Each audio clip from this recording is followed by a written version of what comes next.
ተኸታተልቲ ነዝዕለት ዝበልናዮ ሓድሽ ዜና ንፍጻመታትን ሒዝና ቀሪብና ኣለና ክትከታተሉ ብኽብሪ ንዕድል ኤርትራ ኣብ ዘላቒ ልምዓትን ቁጠባ ርእሰ ምርኮሳን ዘተኮረ ሓድሽ ስትራቴጂ ተተግብር መንግስቲ ኤርትራ ኣብ ዝሓለፉ ዓመታት ንቁጠባዊ ዓቕሚ ሃገር ንምዕባይን ኣብ ውሽጣዊ ፀገታት ዝተመርኮሰ ቁጠባ ንምህናፅን ዝዓለመ ዝተፈላለዩ ናይ ልምዓት መደባት የሳልጥ ከም ዘሎ ካብ ዝተፈላለዩ ምንጭታት ዜና ተገሊጹ።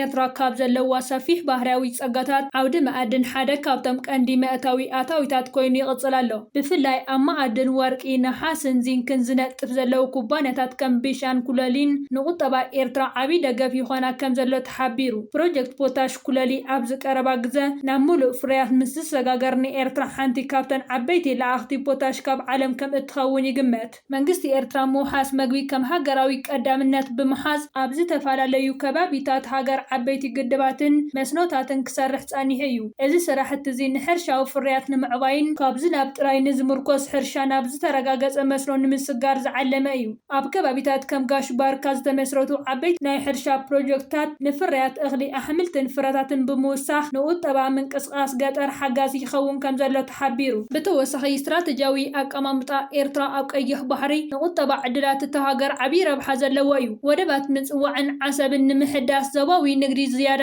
ቅርባት ንምግባርን ጻዕርታት ይግበር ከም ዘለውን ይሕበር። እዚ ድማ ኤርትራ ኣብ ቀርኒ ኣፍሪቃ ከም ማእኸል ንግድን ትራንዚትን ክትሰርሕ ዘለዎ ዓቕሚ ዘዕቢ እዩ።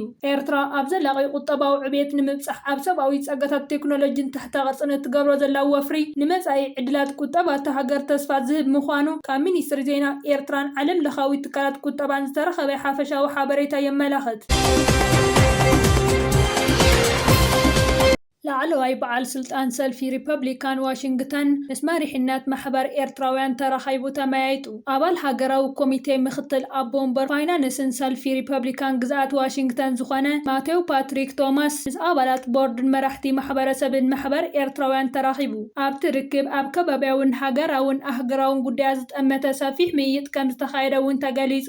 ማቴው ፓትሪክ ቶማስ ድሕሪ እቲ ርክብ ኣብ ማሕበራዊ መርበብ ፌስቡክ ኣብ ዘስፈሮ ጽሑፍ ብዛዕባ ኤርትራ ዝያዳ ክፈልጥ ከም ዝኽኣለን ኣብታም ባህላን ብሉፅ መግብታትን ከም ዘስተማቐረን ገሊጹ። ኣብ ፖለቲካዊ ስራሕ ልዕሊ 20 ዓመታት ዘሕለፈ ማቴው ከም ማሕበረሰብ ኤርትራውያን ዝበሉ ብሞያ ዝተለዓሉ ተቐበልቲ ጋሻ ሓለይትን ንጡፋት ጉጅለ ምርካብ ሳሕቲ ምዃኑ ብምግላጽ ዝተሰምዖ ኣድናቆት ገሊጹ። ነዚ ዘድንቕ ባህላውን ማሕበረሰባውን ማእኸል ኤርትራውያን ድማ መግለፂ ህያውነት እቲ ማሕበረሰብ ክብል ገሊጽዎ። ኣብ መዛዘሚ ጽሑፍ ዝርክብ ናይ ነዊሕ ዓመታት ዕርክነት መጀመርታ ምዃኑ ከም ዝኣምን ኣብ መጻኢ ዓመታት ብምኽባር ንምስራሕ ብሃንቀውታ ከም ዝጽበይን ኣፍሊጡ።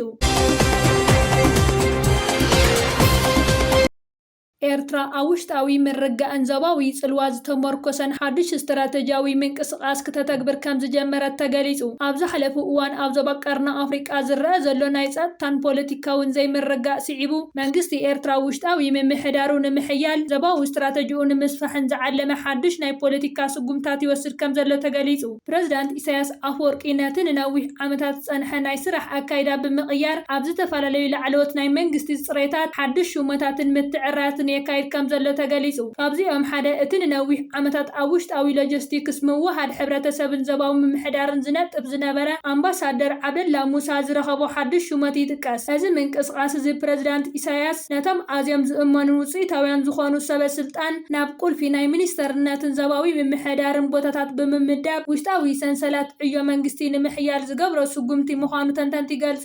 እዚ ኣብ ውሽጢ ኤርትራ ዝካየድ ዘሎ ምትዕርራይ ምስቲ ኣብ ጎረባብቲ ሃገራት ዝረአ ዘሎ ዘይርጉእ ኩነታት ዝተኣሳሰረ ኮይኑ ኣብ ደቡብ ኢትዮጵያ ብሰንኪ ውሽጣዊ ናይ ጸጥታ ቅልውላው ኣብ ትሕቲ ዓብይ ጸቕጢ ትርከብ። ኣብ ምዕራብ ድማ ሱዳን ኣብ ናይ ዘይምርጋዕ ዑደት ተሳሒባ ትርከብ። ብተወሳኺ ኣብ ምብራቕ ዝርከብ ቀይሕ ባሕሪ ብዓለም ለኻዊ ደረጃ ኣዝዩ ወሳኒ ማእኸል ንግዲ ብምዃኑ ኤርትራ ስትራቴጂያዊ ኣገዳስነታ ንምዕቃብ ትሰርሕ ከም ዘላ እውን ይግለጽ። ፕረዚዳንት ኢሳያስ ኣፈወርቂ ኣብ ዝቐረባ ግዜ ኣብ ካይሮ ምስ ፕረዚዳንት ዓብዱልፈታሕ አልሲሲ ዘካየደ ወግዓዊ ምብጻሕ ሓድሽ ናይ ስትራቴጂ ምሕዝነት ፈጢሩ ይርከብ። ክልቲኦም መራሕቲ ኣብ ዝገበርዎ ስምምዕ ጸጥታ ቀይሕ ባሕሪ ብቐጥታ ብጥቓ ባሕሪ ዝርከባ ሃገራት ናይ ክመሓደር ከም ዘለዎ ጽኑዕ መርገፂ ሒዞም ኣለው። እዚ ድማ ንጥቕሚ ኤርትራን ግብፅን ኣብ ቀይሕ ባሕሪ ዘውሕስን ብወጻኢ ሓይልታት ዝግበር ኢድ ኣታውነት ዝከላኸል ምዃኑ ተሓቢሩ። እዚ ኤርትራ ትወስዶ ዘላ ስጉምቲ ነዘብ ቀረባ ግዜ ብገሊኦም ዞባውያን መራሕቲ ከም ጌታቸው ረዳ ብዛዕባ ውሽጣዊ ምርጋእ ኤርትራ ዘልዕልዎ ሕቶታት ብግብሪ ዝተውሃበ ምላሽ ምዃኑ ይንገር። ኤርትራ ካብ ናይ ቃላት ኩናት ወጻኢ ሚኒስትርታታ ብምጥንኻርን ሓድሽ ደም ናይ ምምሕዳራ ብምእታው ውሽጣዊ ሓይላት ተርእየላ